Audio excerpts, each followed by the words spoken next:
Hello, welcome to Scrap Time. My name is Christine, and in this video, I'm going to be showing you a background technique using the Holtz Distress Oxide inks from Ranger.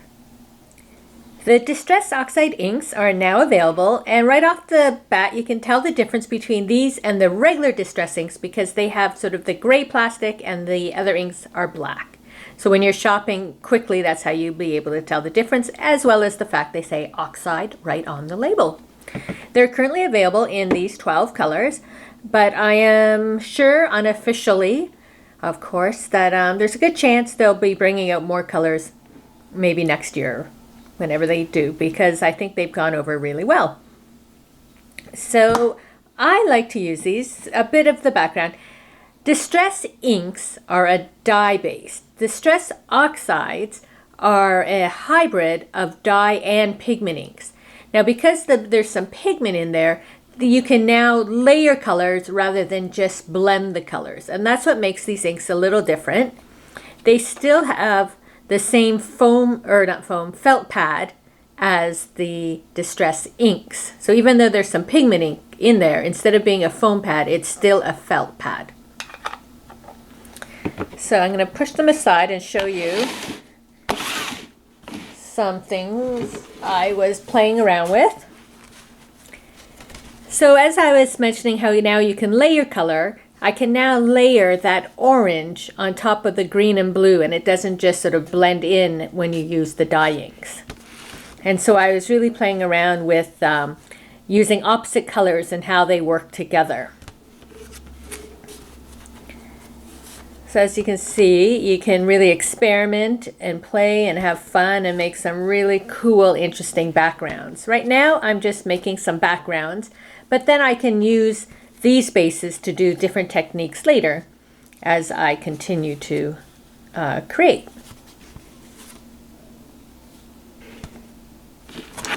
So I'm going to show you how I do this and the way I go about doing it, because everybody does it a little different. When I do my first layer, I like to work with colors that work well together.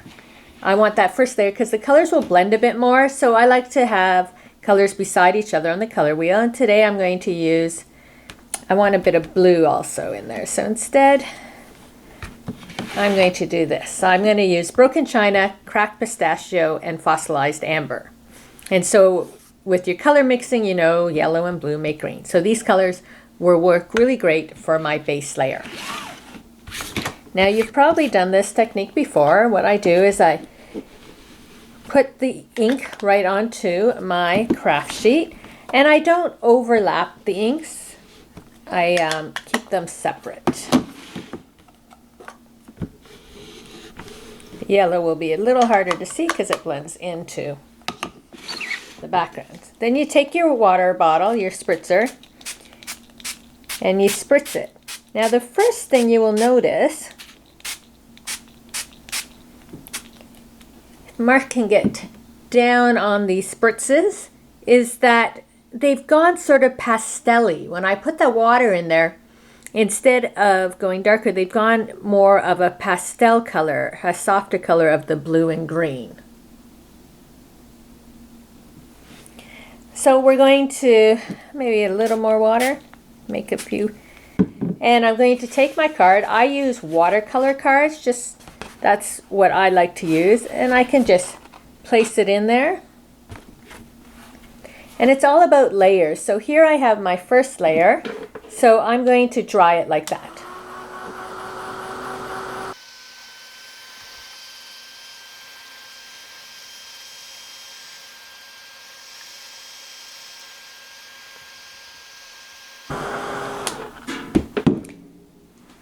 Now, the first layer might take a little bit to dry because you've just picked up a lot of that water. I have some extra bits here I'm just going to wipe off with my cloth.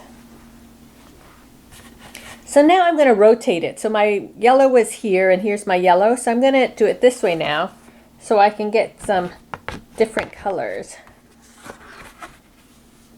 So you can see it's how much more interesting it is with the second layer, and I'm going to do it again.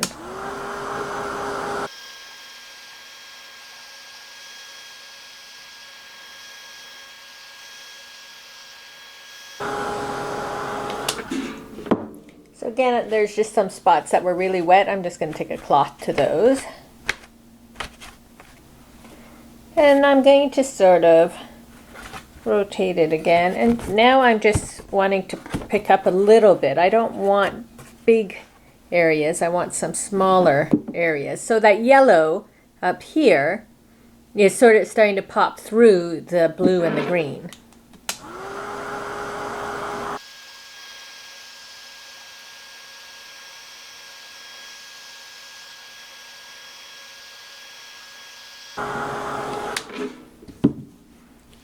And I'm just going to, and I think I'm going to go for one more, just see if I can get a little bit.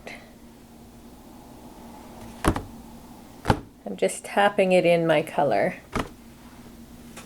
So I just got a little bit. It's harder to see now that I have the layers, but I'm going to dry it one more time.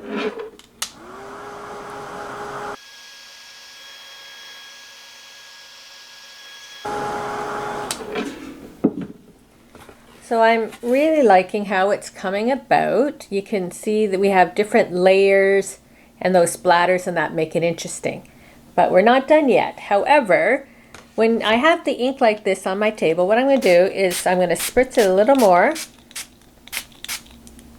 And I'm going to take another card and just sort of try and soak up some of that ink.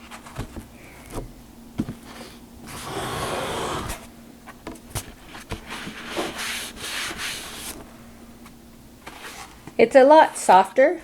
We have a lot of cat fur, which will come off, but it just adds some color to the base of a card, which I'll build up upon later. So it's just a way to use up some of that ink, so it's not going to waste. But now we're just going to wipe the rest of it away. Okay, so now that I have this color base, we can go in with some water and just do some little spritz and drops. And this is what's going to start to make that oxide appear, make it look a little whiter. So I'm going to dry it. I don't want to, if I was to put a paper towel down, I'm just removing the ink. By drying it, I'll be oxiding the ink.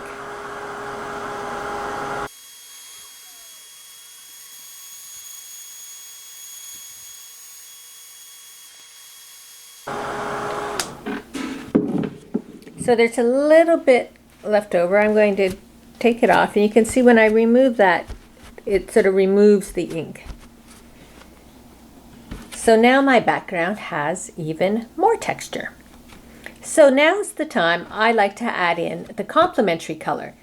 So when I'm working with these blues and yellow, or blues and greens, I like to add in orange, because typically, you know, these are opposite on the color wheel.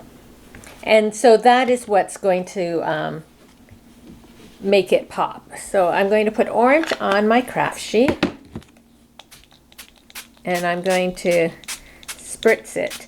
Now, when I'm doing this color on top of here, what I like to do is take another card to do the first wipe, because the first one I find gets really blotchy. See, like that. And so that helps take away some of the blotchiness. So now when I do it on my card, I'll be able to try and get more of the spots, because I want more spots. I don't want a whole area. So like that, look how cool that looks. Just those blotches of orange sitting on top of the blue.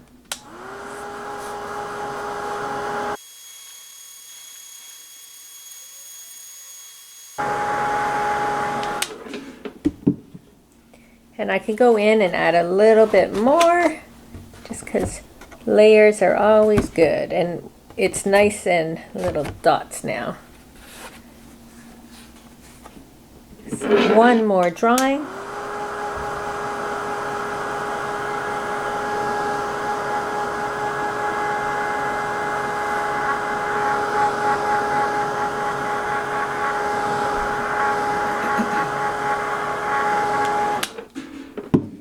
And there we have our finished background. Now, what's very important, as I've done along the way, is you must dry between your layers. If you do it wet, it's just going to blend. So by drying it, that's when you really get your colored layer upon one another. And you can see after doing those so many layers we did, all the depth to the card from the original background, and then there's the dots on top of the dots on top of the dots. And by mixing and matching your colors, you can get some really interesting techniques. And my favorite thing personally about the oxides isn't necessarily them oxiding, but their ability to lay color on top of another. The fact I can put this orange with the blue without it just going into the brown, that's what I really like about the Distress Oxide inks. So there's so many ways you can use them. You can use them just as regular inks and stamp with them. And then there's all these techniques. So this is just the beginning of what I'm doing with it. And I'm sure I'll be showing you more Distress Oxide techniques throughout the year. But I hope you enjoyed this, and I hope you give it a try. Thanks for watching. Be sure to give our video a thumbs up and subscribe to Scrap Time videos on YouTube. Here are a couple other videos you might be interested in watching. See you next time. Bye bye.